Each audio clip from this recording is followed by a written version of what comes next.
Hello, I'm Helge Urdal, presenting to you from Imagineering in context of Scarborough Science and Engineering Week 2020, Climate Change and Decarbonisation. We have now come to the final fifth part out of the 5 parts we're covering. So we had a look at the introduction, the worldwide view, how can UK achieve zero, the Yorkshire's viewpoint, and we have come to summary and a link to future jobs. So this fifth part, we'll look a bit deeper into the previous 4 parts, look at more about hydrogen, carbon capture, use and storage, alternative way of production, and what to use hydrogen for. We'll have a local example of a net positive home. And then we look at what jobs, careers could you choose to get involved in terms of helping finding solutions and contributing to implement these solutions to prevent global warming. Okay, let's have a look at the summary then of part 1 and 2. In part 1, we looked at the climate change challenge, the need to restrict global warming to below 2 centigrade and aspirations for 1.5 degree. We looked at the mechanism for the link between global warming and greenhouse gases. We found that greenhouse gases in the main are CO2, in fact 3/4. And in part 2, we looked a bit closer at the worldwide view in moving from 2020 to 2050. We found that vast changes was expected to be achieved, which included a 10-fold increase in wind and 20-fold increase in solar PV to take them both to a similar amount of contribution. However, sadly, we still missed 1.5 centigrade, which we would have hit by 2029, and a 2 centigrade by 2051, which arises from still having carbon emissions on arrival in 2050, in spite of the large changes made. The final outcome was expected to be 2.3 degree warming, although the big question about whether we had pushed too far and whether the stability would allow it to stop at 2.3 indeed.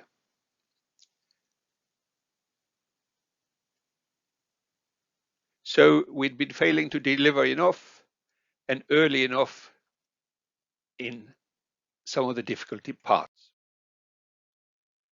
So what about part 3? Well, we looked a bit more optimistically at 4 scenarios for UK, prepared by National Grid Electricity System Operator.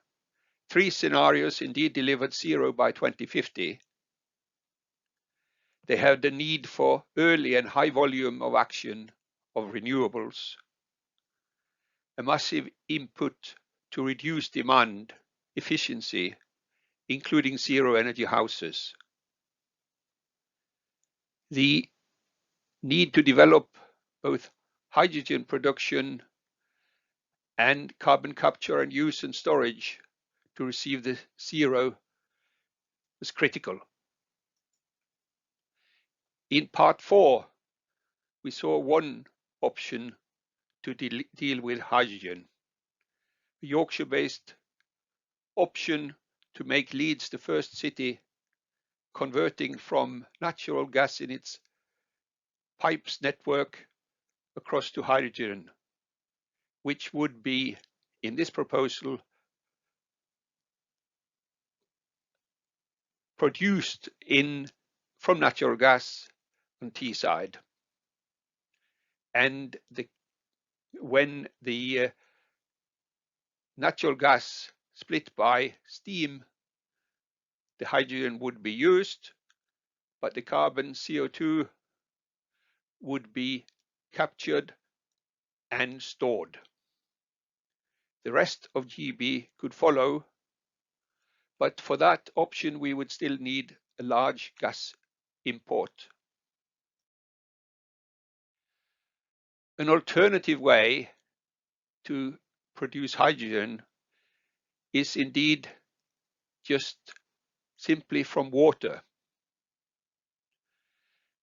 We call that green hydrogen, in contrast with blue hydrogen for the previous option.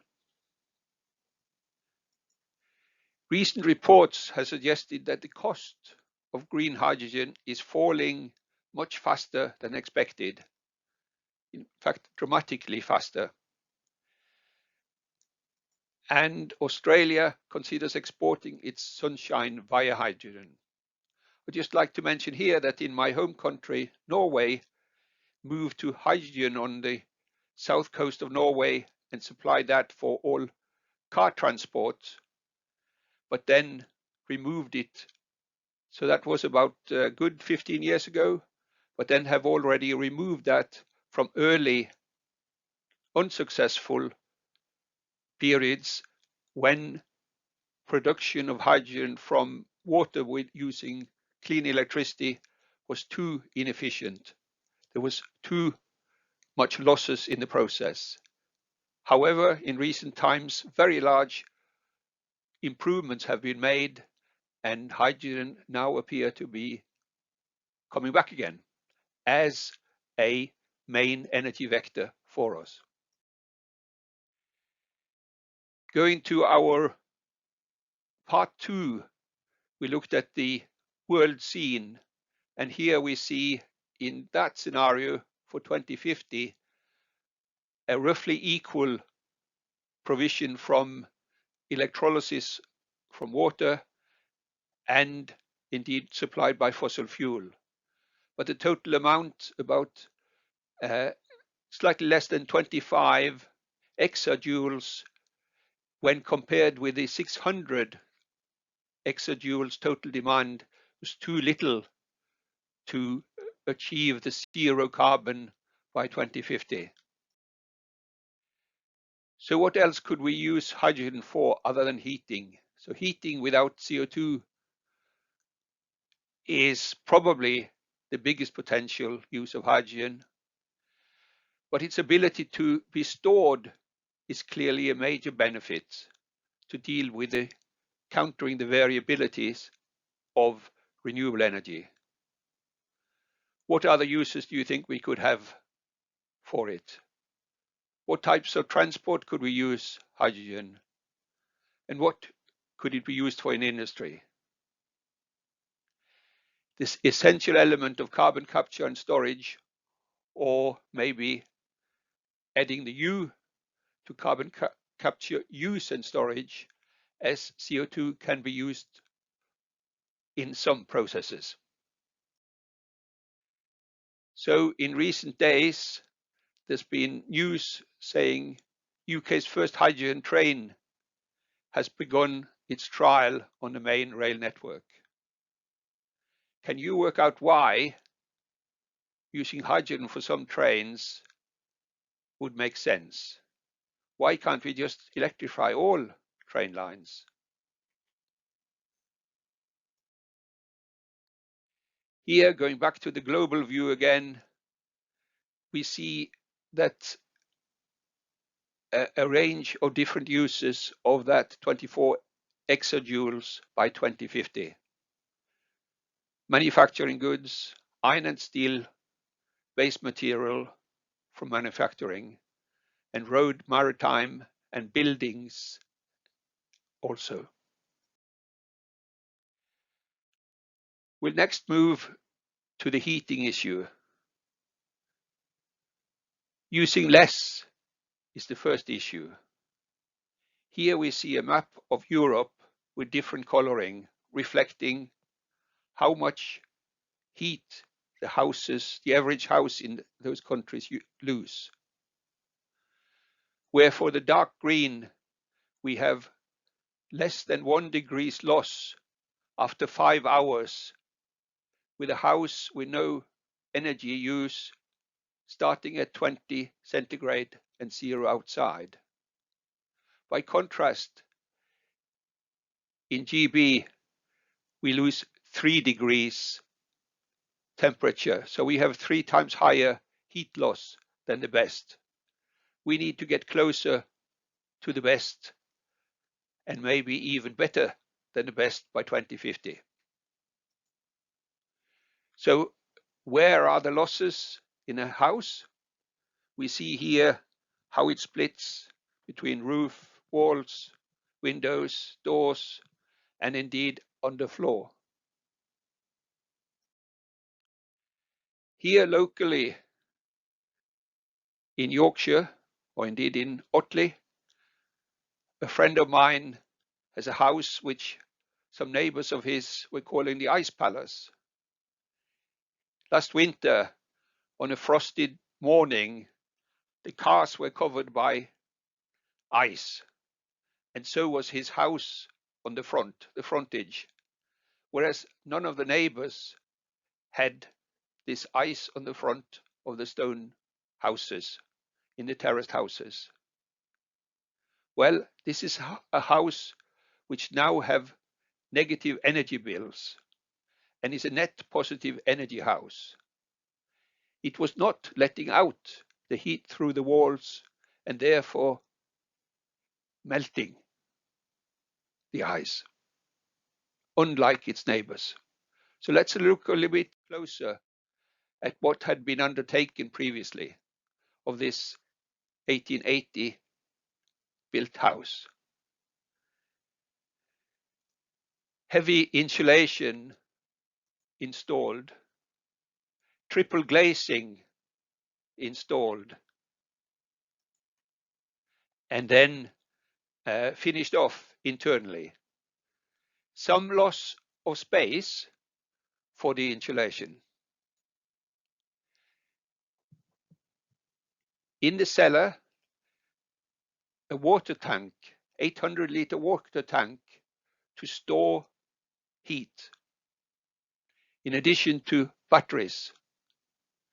Installation of heat pumps and PV on the roof, and smart controls. Here we see quite a lot of activity in terms of pipes for the heat exchanger and the controls associated with it, and indeed a supplemental, seldom used electrical water heater.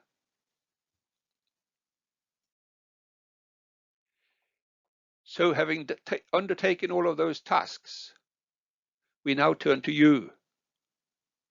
What jobs, careers could you choose to get engaged in finding solutions and contributing to implementing them?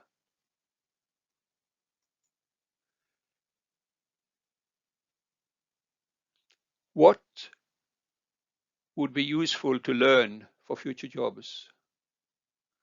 Well, you may have seen that there's a lot of analysis involved in terms of finding the right direction and finding the optimal direction which delivers the best outcome at the most modest cost so we can all afford it. Well, it's useful to have your maths to achieve that. But we need to innovate new solutions. We've seen there's been a lot of work to do hydrogen, carbon capture and storage, electrical vehicles and other parts. For this, science and engineering are critical. Now, for implementing the solutions, we need lots of skilled trades with the right tasks, focus on the right tasks, supported by excellent IT. The construction trades need some realigning, and then we can all go for it. And we need to apply the IT for smarter energy homes. To support all of this, we need manufacturing of materials, equipment, and systems. So here are all opportunities for you to take part and make sure that the global warming is not totally out of control in future, and that we achieve our targets by 2050 of zero carbon emissions. At that point, I will say thank you for listening to this fifth part, and indeed for the whole part. And that's the end of the series. Bye-bye.